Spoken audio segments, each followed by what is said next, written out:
Ama m ma enyi m nwoke ọ chọrọ ịnụ m anụ ka o ji m ewu ewu. Ofu nwa agbọghọbịa sị m na ya fụlụ ejie nwoke na FB ya na ya na-abụ wee bido kwụba. Na this guy n'obodo oyibo nọ US na-alụ ọrụ.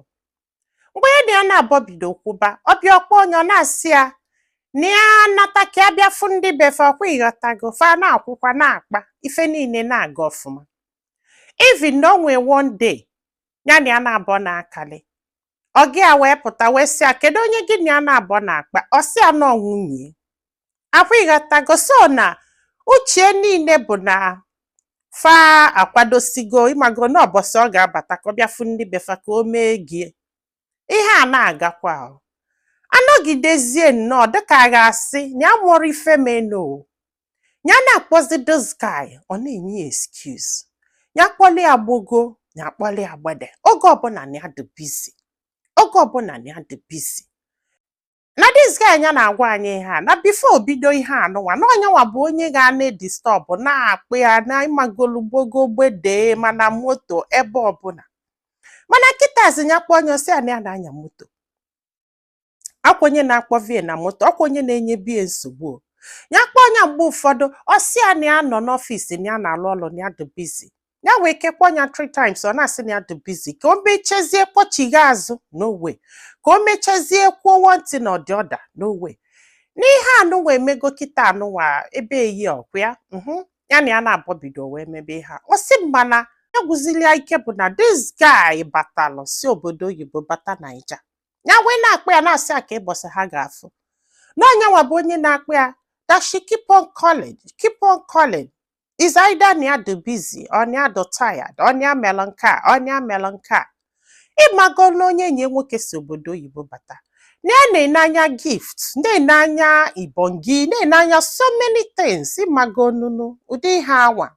Etu a ka obi nọ n'enu. Ya sị oke maybe na onwe ihe o ji bata ọ bụ na o mesizie ka hafụ. Ka ụbọchị ya ga-abịakwanụ ọ na-enye ofu excuse. Ka ụbọchị ha ga-afụkwanụ ọ na-enye ofu excuse. N'ihe a na-anụzikwa bụ na this guy is back to obodo oyibo.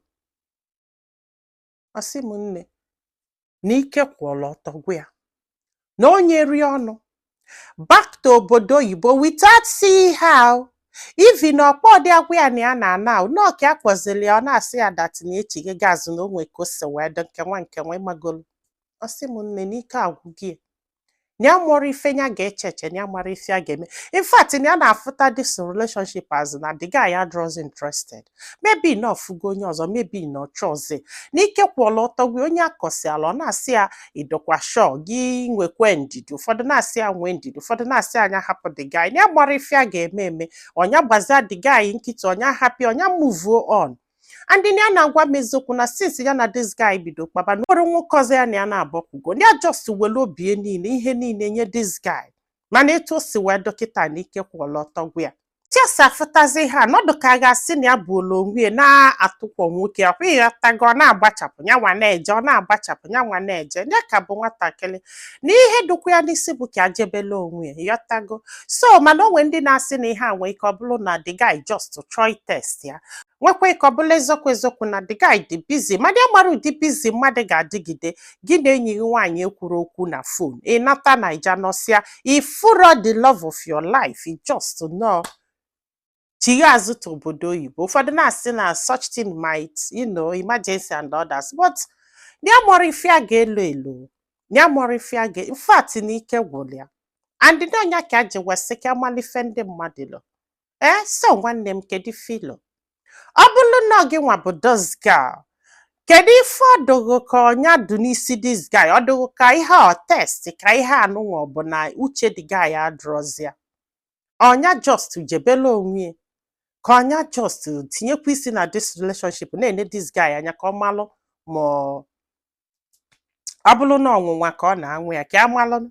Ịghọtago ike gwụrụ m because na agbọrọ m ihe ndị afụ na relationship this time dị egwu. Ụmụ nwoke nwere ike ime anything iji hapụ gị ọ iji test ya gị ọ iji gbalụ ụdị mmadụ ịbụ. I don't know.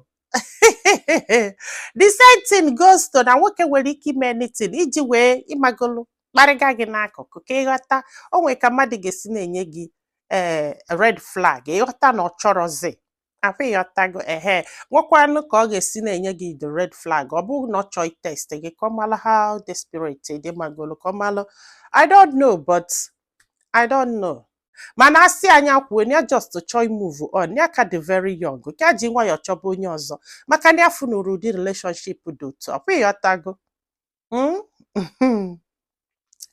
gwa anyị filo na comment section maka na ọ ga-enyelu nwa agbọghọbịa aka iji ma ife ọ ga-eme ma nyekwazịalụ m aka tụsa ozi a ka olu ndị ọzọ ntị ndị be anyị daalụnụ ka ọ dị n'ụbọchị ọzọ